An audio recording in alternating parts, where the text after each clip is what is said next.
Hey everyone! If you're like me, spending countless hours in front of a computer at work, you know every second counts. Today I'm here to arm you with some killer Excel shortcuts that will make your daily tasks a breeze. Let's dive right in. First up, CTRL plus C and CTRL plus V, your basic copy and paste. I know it seems obvious, but mastering these can literally save you minutes every day.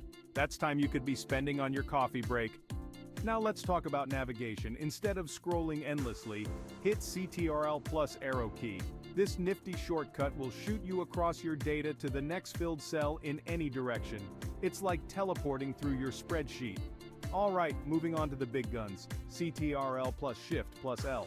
This one turns on filters for your data columns. Imagine being able to sift through thousands of rows with just a couple of clicks. It's a game changer for anyone drowning in data.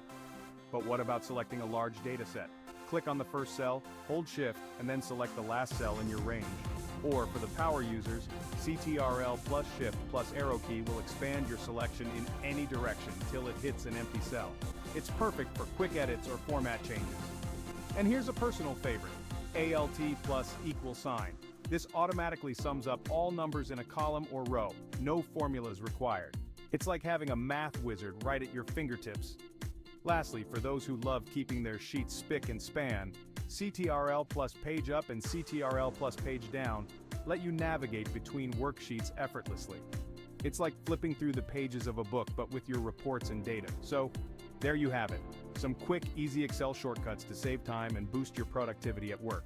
Start using these today and see how much smoother your day goes. Trust me, your future self will thank you. Remember, it's all about working smarter, not harder. Thanks for tuning in. And don't forget to like and subscribe for more tips to make your office life a whole lot easier. Catch you in the next one.